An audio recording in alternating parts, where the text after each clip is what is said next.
بلال کا باپ college get کے بالکل سامنے طالب علموں اور پروفیسر صاحبان کے جوتے پالش کرتا تھا، اور یہ چیز اس کا بیٹا بلال بالکل برداشت نہیں کر رہا تھا۔ لہٰذا ایک دن اس نے اپنے باپ فیض علی کو دھمکی دی کہ اگر کسی کو بھی پتہ چلا کہ آپ میرے باپ ہیں تو اچھا نہیں ہوگا، میں کالج کی تیسری منزل سے چھلانگ لگا کر خودکشی کر لوں گا۔ بلال فیض علی کا اکلوتا بیٹا تھا، لہٰذا بیٹے کی یہ دھمکی سن کر وہ خوفزدہ ہو گیا، وہ ڈر گیا۔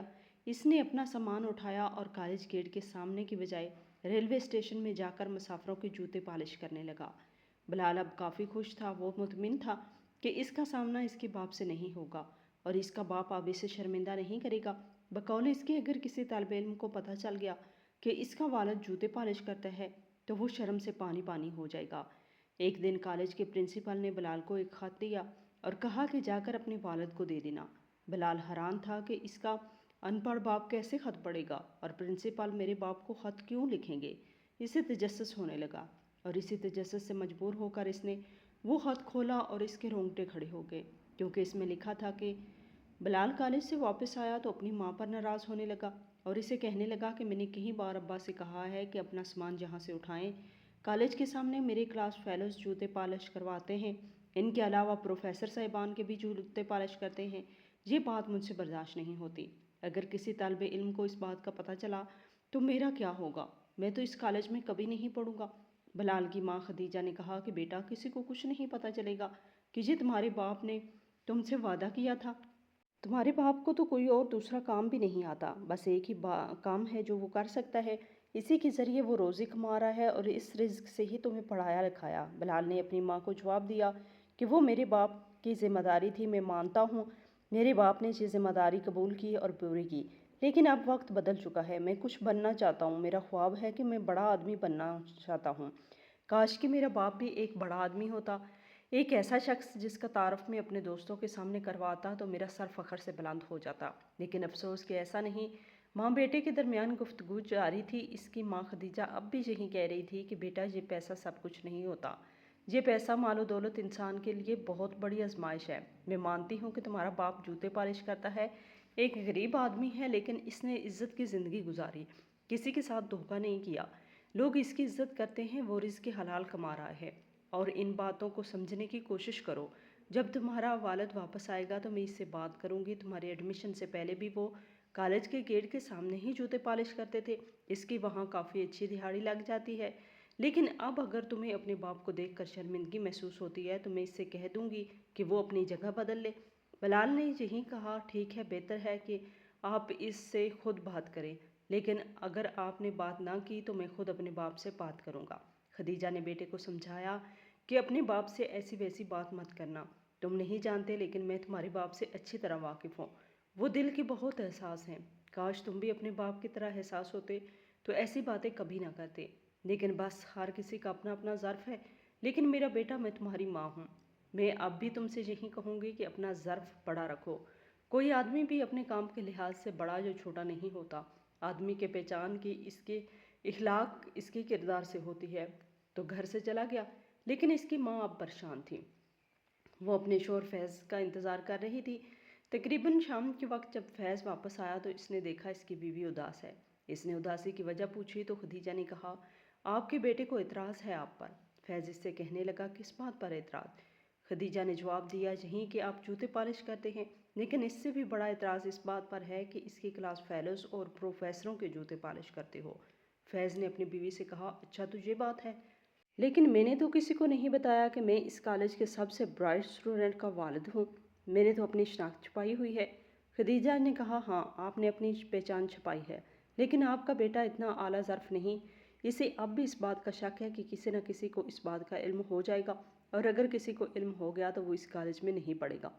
فیض علی نے اپنی بیوی سے کہا، کیا کبھی میری پرورش میں کسی قسم کی کمی آئی؟ کیا میں نے اپنے بیٹے کی تربیت میں کوئی کمی چھوڑی؟ خدیجہ نے رو کر کہا، نہیں، میں اس بات کی گواہ ہوں۔ وہ کہنے لگا، تو پھر تمہارا بیٹا ایسا کیوں ہے؟ خدیجہ نے کہا، بس قسمت کی بات ہے، کاش کہ وہ ایسا نہ ہوتا، لیکن وہ ہماری اکلوتی اولاد ہے، ہم دونوں نے ایک دوسرے سے وعدہ کیا تھا کہ اس کی خوشی کی خاطر ہم کچھ بھی کرنے کو تیار ہیں۔ اگر آپ کے بیٹے کی خوشی اسی میں ہے کہ آپ کالج کے سامنے وہاں نظر نہ آئیں، ان کی کلاس فیلوز کے جوتے پالش نہ کریں، تو آپ کو اپنے بیٹے کی یہ خواہش پوری کرنی چاہیے۔ وہ کہنے لگا نہیں بلال، جب تک خود مجھ سے بات نہیں کرے گا میں وہاں سے نہیں جانے والا۔ بڑی مشکل سے گھر کے اخراجات پورے ہو رہے ہیں، تم تو جانتی ہو یہی کام کر کے میں نے اپنے بیٹے کو پالا، اس کو پڑھایا لکھایا، اس کے تعلیمی اخراجات پورے کیے۔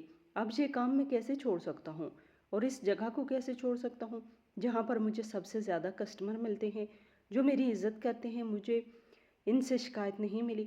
تم دیکھ لینا، اگر میں وہاں سے چلا گیا تو اس کالج کے اکثر پروفیسر شہر بھر میں مجھے ڈھونڈتے پھریں گے، کیونکہ میں ان کے جوتے صرف پالش ہی نہیں کرتا، ان سے ایک تعلق بن چکا ہے میرا۔ میں ان تمام اساتذہ اور طالب علموں کے حالات سے واقف ہوں، ایک ایک کو میں ذاتی طور پہ جانتا ہوں۔ میرا ان لوگوں کے ساتھ ایک تعلق بن چکا ہے جس کو میں الفاظ میں بیان نہیں کر سکتا۔ اگر تمہارا بیٹا مجھے یہاں سے جانے پر مجبور کر رہا ہے تو میں اپنا سب کچھ کھو دوں گا۔ خدیجہ نے اپنے شوہر سے کہا، بلال یہ باتیں نہیں سمجھے گا، آپ اس کی نیچر سے اچھی طرح واقف ہیں۔ بلال نے دیکھا کہ آج صبح بھی اس کا باپ گیٹ کے کالج کے سامنے ہی بیٹھا تھا۔ کالج میں سارا دن اس کا موڈ آف رہا۔ اس کے دوست بار بار اس سے پوچھ رہے تھے کہ یار کیا ہوا، آج تمہارا موڈ آف ہے، ہمیں بتاؤ کیا بات ہے، لیکن اس نے کسی کو کچھ نہیں بتایا۔ شام کو وہ گھر پہنچا اور ماں سے یہی کہا، میں آج خود ابا سے بات کروں گا۔ اس کا باپ جب گھر آیا تو بلال کہنے لگا، ابا میں اب اس کالج میں نہیں پڑھوں گا۔ فیض نے اپنے بیٹے سے کہا، کیا ہوا بلال؟ اپنے باپ سے کہنے لگا، ابا مجھے بہت شرمندگی ہوتی ہے، اگر کسی لڑکے کو بھی اس بات کا پتہ چل گیا کہ آپ میرے باپ ہیں تو میں آپ سے وعدہ کرتا ہوں کہ میں کالج کی تیسری منزل سے چھلانگ لگا کر اپنی جان دے دوں گا۔ فیض یہ تو جانتا تھا کہ اس کے بیٹے کو یہ بات پسند نہیں کہ میں جوتے پالش کرتا ہوں، لیکن وہ اس حد تک چلا جائے گا، اس کی سوچ ایسی ہوگی، وہ اس بات سے مکمل طور پر ناواقف تھا۔ وہ اپنے بیٹے سے کہنے لگا، کیا تم چاہتے ہو کہ میں یہ کام چھوڑوں؟ بلال نے کہا، یہ آپ کی مرضی ہے، ویسے تو میں اس کام کو پسند نہیں کرتا، لیکن اگر آپ یہ کام نہیں چھوڑنا چاہتے تو یہاں سے دور کہیں دوسری جگہ ڈھونڈ لیں، یہ آپ کا مجھ پر احسان ہوگا۔ فیض نے اپنے بیٹے سے کہا، تمہارا یہ باپ تمہیں کسی صورت پریشان نہیں دیکھ سکتا۔ اور شام کو کالج گیٹ کے سامنے گیا، وہاں سے اپنا سامان اٹھانے لگا تو اس کا دوست شاکر علی، جس کا کچھ فاصلے پر چائے کا چھوٹا سا ڈھابا تھا، وہ اپنے دوست سے پوچھنے لگا، کیوں فیض میاں، کیا یہاں سے ہجرت کرنے کا ارادہ ہے؟ فیض نے شاکر علی کو جواب دیا کہ میرے دوست، میرا ارادہ تو ایسا نہیں تھا، لیکن مجبور ہوں اور میری اپنی مجبوری بھی تمہیں نہیں بتا سکتا۔ شاکر علی نے جب یہ سنا تو دوست سے ناراض ہو گیا، پھر اسے کہنے لگا، پچھلے 10 سال سے ہم لوگ یہاں پر ہیں، اچانک یہاں سے جانا، کچھ نہ کچھ تو ایسا ضرور ہے، بلا وجہ تو تم یہاں سے نہیں جانے والے، اگر تم نے مجھے نہ بتایا تو میں یہی سمجھوں گا کہ تم مجھے اپنا دوست بھی نہیں سمجھتے۔ فیض نے شاکر علی سے کہا کہ ایسی بات نہیں، تم میرے بہت اچھے دوست ہو۔ شاکر علی نے کہا، ہاں پھر بتاؤ نا، یہ تو میں جانتا ہوں کہ کالج کے تمام پروفیسر اور یہاں کے طالب علم تم سے محبت کرتے ہیں، تمہارے بڑے دوست ہیں، اور یوں ان سے جدا ہو جانا تمہارے لیے اتنا آسان نہیں۔ فیض علی نے کہا، ہاں ٹھیک کہہ رہی ہو، میرے بیٹے کو اس بات پر اعتراض ہے، میرے اس پیشے پر وہ اعتراض کرتا ہے، بس اس لیے کم از کم یہاں سے جانا چاہتا ہوں۔ شاکر علی نے کہا، اچھا تو یہ بات ہے، میں بات کروں بلال سے، تم اپنے بیٹے کو اس کی حقیقت کیوں نہیں بتاتے؟ میں بتاؤں گا اسے۔ فیض علی نے بلال کے سامنے ہاتھ جوڑ کر کہا، خدا را ایسی بات مت کرنا، یہاں اس شہر میں کچھ ہی لوگ ہیں جو یہ راز جانتے ہیں، میں نہیں چاہتا بلال کو کم از کم میری زندگی میں اس بات کا پتہ چلے، وہ بھی چھوٹا ہے، وقت کے ساتھ ساتھ سب سمجھ جائے گا۔ فیض وہاں سے چلا گیا اور واپس سوچنے لگا کہ کون سی بہتر جگہ ہے جہاں پر زیادہ سے زیادہ لوگ جوتے پالش کروانے کے لیے آ جائیں۔ کافی دیر سوچنے کے بعد اسے ریلوے اسٹیشن ہی سب سے موزوں جگہ لگی جہاں وہ جا سکتا تھا۔ اگلی صبح بلال کالج میں داخل ہوا، اس نے دیکھا اس کا باپ پر وہاں موجود نہیں تھا۔ وہ خوشی سے پھولے نہیں سما رہا تھا، اس کی خوشی کا کوئی ٹھکانہ نہیں تھا۔ آج اس کے دوستوں نے نوٹ کیا کہ بلال کافی خوش ہے۔ انہوں نے بلال سے وجہ پوچھی تو اس نے یہی کہا کہ ایک بڑا خوف مجھے پریشان کر رہا تھا، اب مجھے یہ خوف نہیں رہا، اب میرے لیے دعا کرنا کہ میں پہلی پوزیشن حاصل کر سکوں، جو کہ میرا بہت بڑا خواب ہے۔ فیض اگلے دن ریلوے اسٹیشن میں بیٹھ کر اپنے گاہکوں کا انتظار کرنے لگا۔ یہ معاملہ اتنا آسان نہیں تھا کیونکہ اس سے پہلے بھی ریلوے اسٹیشن کے قریب میں کئی ایسے لوگ تھے جو جوتے پالش کر رہے تھے، اس کے علاوہ کہیں ایسے نوجوان بھی تھے جو چلتے پھرتے لوگوں کے جوتے پالش کرتے، وہ آزار لگاتے کہ حتیٰ کہ ٹرین کے چلے جاتے، لیکن چونکہ فیض بوڑھا تھا اس لیے ایسا ممکن نہیں تھا۔ وہ سامان پیٹھ پر اٹھائے ارد گرد چکر لگانا شروع کریں، وہ ایک جگہ بیٹھ جاتا، لیکن اکثر کا حق اس کے پاس نہیں آتے۔ اب وہ ایسا بھی نہیں تھا کہ گاہکوں کو اٹریکٹ کرنے کے لیے اوزار لگائے، ایک ہفتے تک اسے ٹھیک سے دہاڑی نہ مل سکی۔ ایک ہفتہ گزر جانے کے باوجود 500 اس کی جیب میں تھے، جو کہ بہت کم تھے۔ شاکر علی نے اسے مشورہ دیا کہ واپس اسی جگہ آ جاؤ، لیکن اس نے کہا نہیں، اب ایک بار جو جگہ میں چھوڑ چکا ہوں میں وہاں واپس نہیں جا سکتا۔ میں نے اپنے بیٹے سے وعدہ کیا تھا، میں نے اپنا وعدہ پورا کیا۔ اگلے 10 دن گزر چکے تھے، لیکن جگہ تبدیل ہونے کی وجہ سے فیض کے گھر کے اخراجات پورے نہیں ہو رہے تھے، اور اسی وجہ سے خدیجہ کافی پریشان تھی۔ اس نے اپنے بیٹے بلال سے کہا کہ تم نے اپنے باپ کو مجبور کیا اور اس کا نتیجہ دیکھ لو، بڑی مشکل سے گھر میں گزارا ہو رہا ہے۔ تمہارے باپ کی وجہ سے 4 پیسے آتے تھے، لیکن اب تو وہ بھی آنا بند ہو چکے ہیں۔ بلال نے اپنی ماں سے کہا آپ کو پریشان ہونے کی ضرورت نہیں، جلد ہی پیسوں کا بندوبست ہو جائے گا۔ 1 سال ہو سکتا ہے مجھے وظیفہ بھی مل جائے، ایگزام دینے کے بعد میں خود بھی ٹیوشن پڑھاؤں گا۔ کئی ایسے دوست ہیں جو مجھے ٹیوشن پڑھنا چاہتے ہیں، وہ مجھ سے انسپائر ہیں۔ میں بس آپ کو یہ بتانا چاہتا ہوں کہ بندہ وہ کام کرے جس میں اس کی عزت ہو، جبکہ ابا جو کام کرتے ہیں اس میں صرف ذلت ہی ہو سکتی ہے۔ میں اپنے باپ سے نفرت نہیں کرتا، لیکن جو کام وہ کرتے ہیں اس چیز سے مجھے سخت نفرت ہے۔ آج 11واں دن تھا، ریلوے اسٹیشن کے ساتھ ہی وہ افسردہ حالت میں بیٹھا تھا۔ اس کے چہرے پر پریشانی تھی۔ فیض علی کسی کے ساتھ اپنے دل کے حالات بیان بھی نہیں کر سکتا تھا، کیونکہ جہاں وہ اکیلا تھا، کوئی شخص ریلوے اسٹیشن کے آس پاس اسے جانتا ہی نہیں تھا۔ اچانک اس نے دیکھا کہ اس کے ساتھ ہی کچھ فیصلے پر شاکر علی ڈھابہ لگانے میں مصروف ہے۔ وہ اپنے کچھ دوستوں کو اپنے ساتھ لایا تھا، وہاں وہ ڈھابہ لگا رہے تھے۔ فیض علی نے جب یہ دیکھا تو کافی خوش ہوا۔ وہ شاکر علی کے پاس گیا، اسے گلے سے لگایا اور اس سے یہی کہا کہ میری تو مجبوری تھی جگہ تبدیل کرنا، لیکن تمہاری کیا مجبوری تھی؟ تمہارا تو کام بہترین طریقے سے چل رہا تھا۔ شاکر علی نے مسکرا کر کہا بس یہ دل کی بات ہے، اب میرا وہاں دل نہیں لگتا۔ پہلے تو تم میرے پاس آ جاتے تھے، میرے ڈھابے پر تھوڑی دیر بیٹھے رہتے، وہاں چائے بھی پی لیتے، میں بھی تمہارے پاس آ جاتا تھا، وقت بہت اچھا پاس ہو رہا تھا۔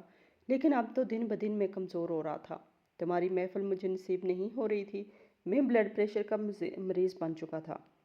پچھلے 2 ہفتوں سے میں نے اتنا ڈھابے سے اتنا نہیں کمایا جتنی ادویات پر لگ گیا۔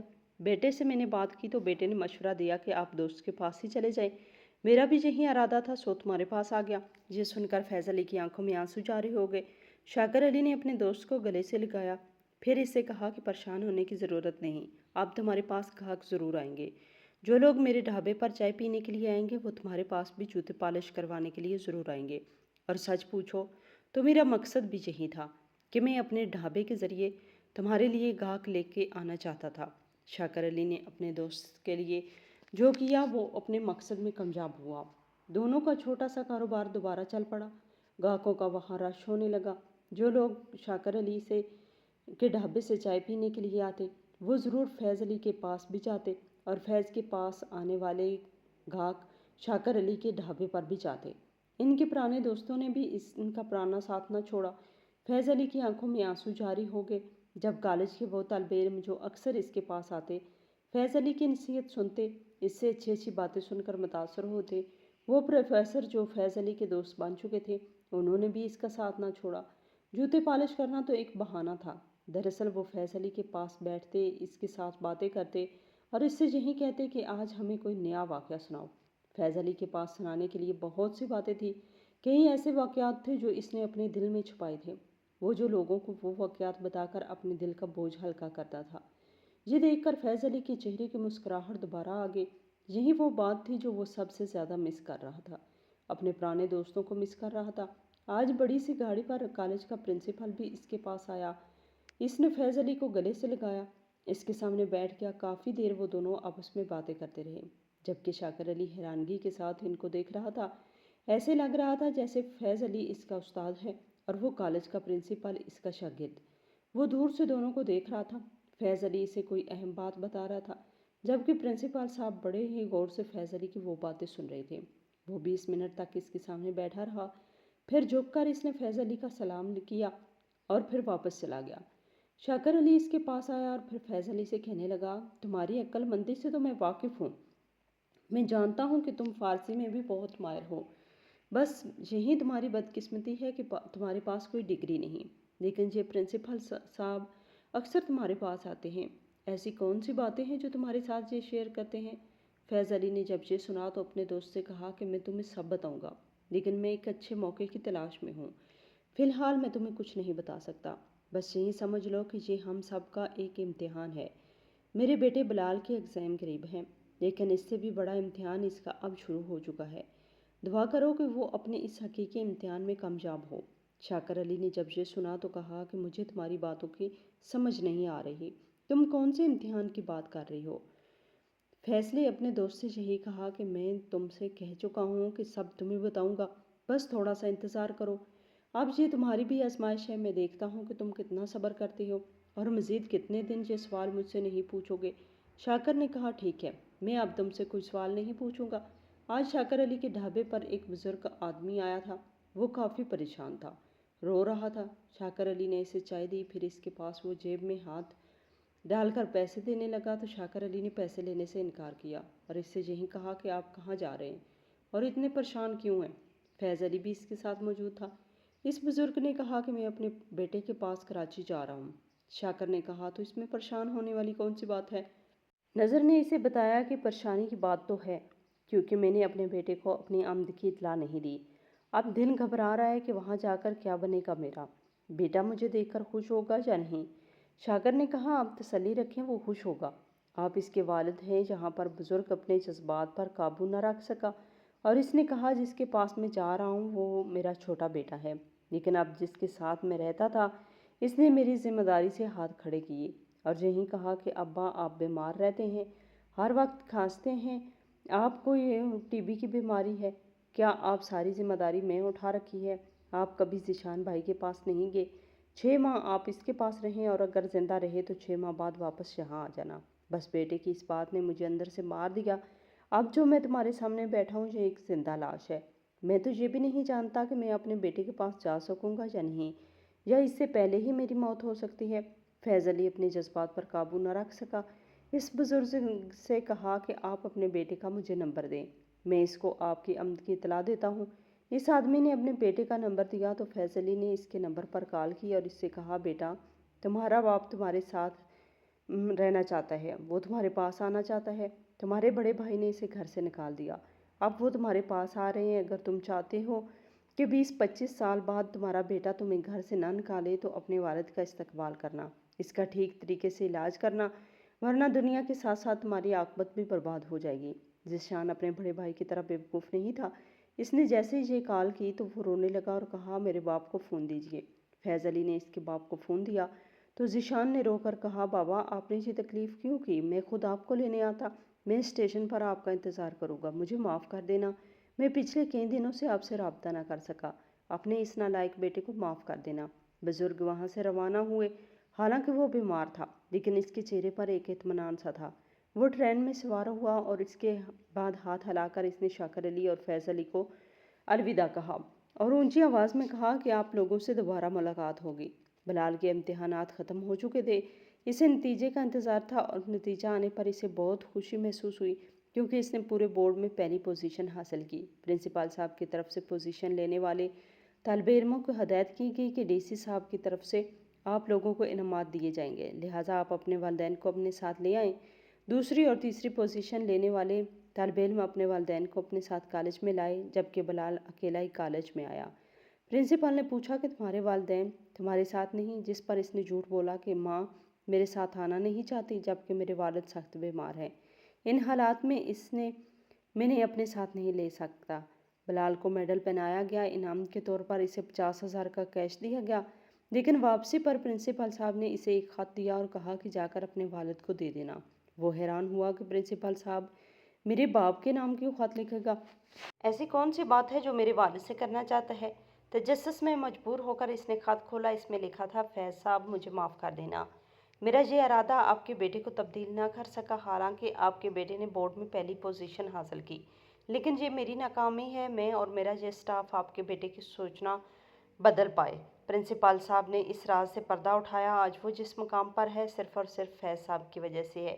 اس کے پاس ڈگری نہیں تھی لیکن فیض علی علم کا سمندر تھا، فارسی میں اسے بہت بڑا عبور حاصل تھا، جبکہ پرنسپل صاحب نے فارسی میں پی ایچ ڈی کی اور اس بات کا اقرار کیا کہ فیض علی کی مدد کے بغیر ایسا ممکن نہیں تھا۔ وہ بلال کے والد فیض علی کو اپنے کالج میں سینئر پروفیسر کے طور پر ان سے خدمات لینا چاہتا ہے، لیکن فیض علی نے یہی کہا کہ میں اپنے بیٹے کو آزمانا چاہتا ہوں، میں چاہتا ہوں کہ میرا بیٹا بلال ایک غریب پرور انسان بنے اور اپنے غریب باپ سے محبت کرے، مگر افسوس کہ ایسا نہ ہوا۔